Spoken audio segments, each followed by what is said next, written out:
basic routine was you went, bought a hooker, had sex, went into the steakhouse, ate steak, drank whiskey, drank beer, went out and tried to do it all over again.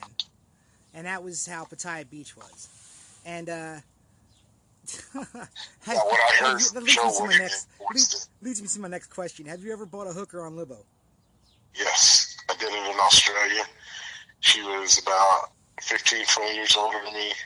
A lot skinnier than I expected, but what I learned is that, I don't know, I was super embarrassed because I was like, man, what if my younger brothers found out about this? But then I was like, fuck it, I'm a grunt, you know?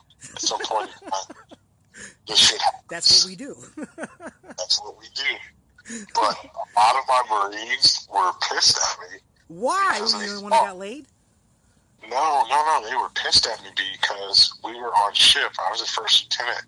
They had this badass, smoking hot, black engineering officer, and she was a Navy lieutenant, but man, like she was smoking hot in overalls. So you know she had it going on in civilian clothes. So we even were in the same hotel. I don't know which floor she was on because I didn't want to creep on her or anything. But the Marines were like, sir, you got to. I'm like, I can't. They're like, why not? I'm like, I don't know if she would go for me. They're like, quit being a bitch, go hit on her and stuff like that. But our paths never crossed while she was on Libo and stuff like that.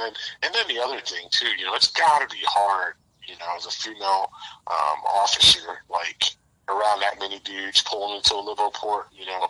So I didn't want to be that dude that was trying to, like, much less that, you know, junior officer trying to hit on her and stuff like that. Right. You know? I don't know if you remember Lieutenant Sanchez. I do. Okay. Yeah, I hit that in Australia. What? Yep, hit that in Australia. During when we were going through our shellback stuff, she dressed like a little slutty pirate, and she had short little booty shorts on, and she wasn't wearing any underwear. And I noticed, and I was looking at her, and I was staring at her while I was doing push-ups, and she looked at me, and she kind of like blushed, and she goes, "What are you looking at, Marine? You want this? You gotta earn this." And that was that was my first interaction with her. And then I saw her at a bar. I bought her a bunch of drinks, and we went to a hotel together. So that's my story about Lieutenant Sanchez. She didn't ask me my rank. She didn't even ask me for my last name. So that's how that works. You want to hear something depressing? Oh, go ahead. Like, not only did I not lose my virginity until college, but I've never done green on green. The only way you could say it was a green on green is because my ex-wife ended up going in the Air Force after I divorced her. Oh shit. But I never hooked up with a female in the military. Oh, I hooked up with a couple of WMs. The last one I did ended up with 5 other guys. She got pregnant. The kid definitely looks like... She tried telling me it was mine at first. I said, no, I don't think so, because I know who you're with. And she was part of bulk fuel. So if you want to hit up a WM, obviously you gotta hit up a Pogue. So that was and she was crazy, and the kid looks like one of the guys that she slept with. I know it for a fact. It's not mine, so we're good on that end. I want to switch gears with you here. Let's talk about the coronavirus. Okay. Sure. All right. What are your thoughts on its origin? From what I've seen, I haven't done that much research. I don't see how it can be man-made, just because every virus has these certain, kind of like DNA has these certain indicators, or, you know, and it just seems like it's natural. And then I just remember all the training we did on active duty about NBC, you know, and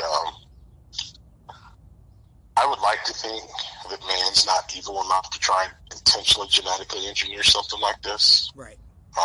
So I'm going to hold out faith, because I'm a chronic optimist, that this is not something... Nothing wrong with that. We need more of that, Bobby. Yeah. I'm holding out faith that this wasn't cooked up by China, you know, right, to the highest bidder from the most brilliant minds from Harvard.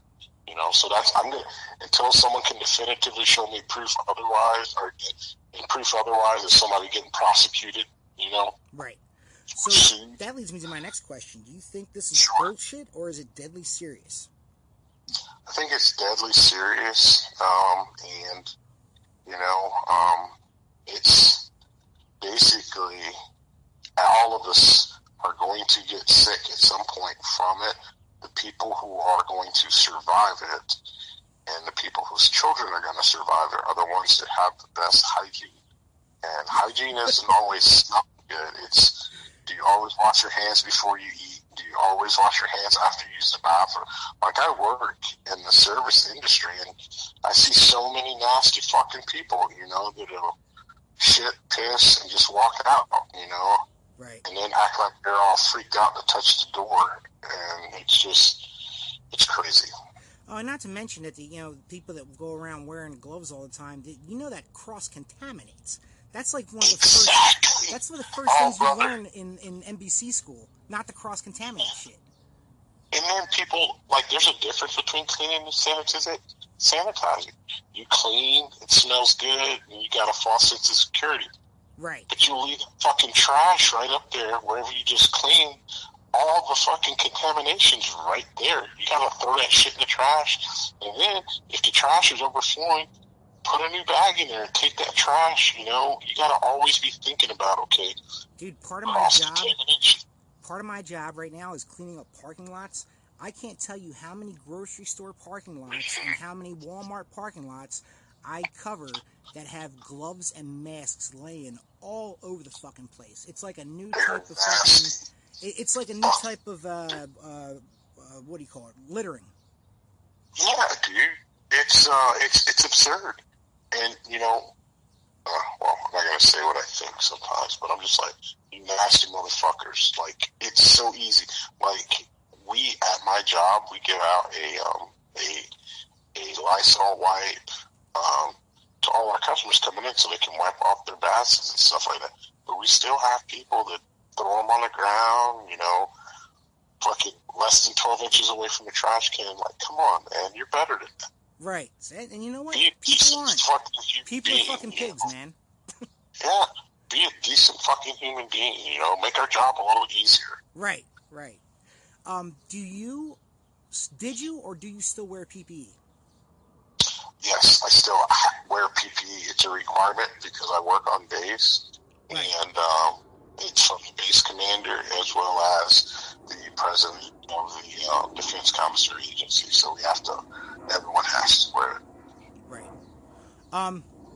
Do you think with all the readiness drills that we did that this outbreak seemed a little too familiar as far as games that got played in USMC? I ask because that's what it seems like to me. Like this whole thing started, it looked like a readiness drill for the next bad thing. Yeah, I don't know. I didn't think about it like that, but I tell you, I absolutely love being a civilian because, like, nobody plays fuck games like the Marine Corps. So all these games that I feel like sometimes people are like, oh my God, I can't believe we got to do this. We got to do this now. We got to do this now.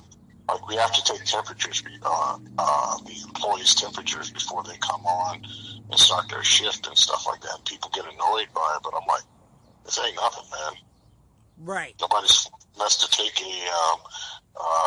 doxycycline or anything, or get the smallpox vaccination, Seriously, that's what I think. Like, if this shit really does hit the fan and it's really as bad as it can get, I think most Marines or people or anybody in the military will be the people that survive because of all the shit that we got injected into our bodies. I don't think people realize that. Like, how many vaccinations we get and how much shit gets put in our bodies, like, even in the earliest days of training. Well, man, the places we go still have fucking bubonic plague, dengue fever, and all that other nasty shit. If you don't get inoculated to some of that shit, I mean, half of us aren't going to come back, and that's not acceptable. Right. Do you believe anything that the mainstream media says? Certain things, yes. I mean, I do MSN.com, I do Washington Post, I do Fox, and but it's very hard for me to listen to anything from CNN because It just seems like all they're trying to do is bash Trump or anyone that's pro-Trump or anything that's Republican. You just like, come on, guys, we got to work together as a team. And I don't watch CNN because they're full of shit sometimes, a lot of times. Okay. So. What But that being said, if you're going to ask me about my political affiliation, I would say I'm apolitical still, kind of like I was in the military, meaning that I support whoever's in power, because backbiting them and saying cruel shit and, like what the fuck was Kathy Gifford thinking, like having that picture of Donald with his head chopped off? And people are fucking weird and strange, and the whole world seems like it's fucking backwards, doesn't it? And then, like, the shit they did, I can't remember his son's name, but, somebody, like, did something with, like, the son in the crosshairs. Like, what the fuck? That's a kid, man. You don't do shit like that. Yeah, that's pretty fucking horrible. What are your thoughts on the Trump's administration? He's relieved a lot of people. I think he's trying to run the country like a shrewd businessman. I absolutely agree. But it's, I don't think there's been an administration that's fired this many people. But at the same time, he's not afraid to take a stand, and I kind of respect that about him. Okay. Hey, he did fire General Mattis, didn't he? Mattis was allowed to tender his resignation a little bit earlier. Ah, okay. But, so it's all semantics. Yes, he fired Mattis, but all right. Are you speaking of political parties? Are you familiar with the Libertarian Party? A little bit. Please talk to me about them. Okay. It's a very simple concept. Sure. I'm sorry. Go ahead. No, I wanted to hear before I thought it was. I wanted to go ahead. They basically believe that the government shouldn't have a say in your personal life. They don't believe in government assisted programs. They do believe that people should have the opportunity to make more money than what minimum wage is right now, in order to prosper and make this country better economically. A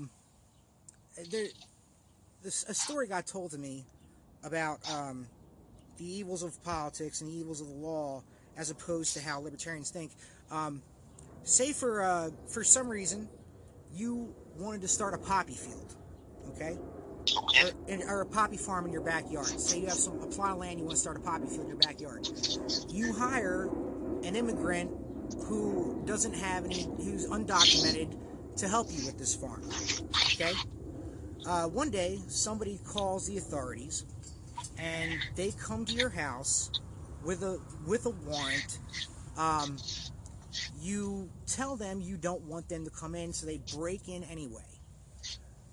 They seize the poppy farm, and they take your worker to prison and then deport him.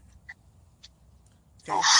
Now, to what we usually see and what we usually go by, what the standard normal is, that we have broken the law by A, farming poppies in the United States, B, hiring an illegal immigrant to do the work. Okay? And what nobody really looks at are the actual crimes that are committed by the authorities. You have breaking and entering, illegal search and seizure, kidnapping, and assault, and damage to private property. So, let me throw this at you. That's how libertarians look at things. You ready for this? So, most police agencies, I want to say, I'm not even going to say a percentage, but I would say over half have there's no overhead supervision. Really? It comes from the governor of the state, or the FBI. Wow. Well, what do you mean you got overhead supervision? Most municipalities, counties do not have a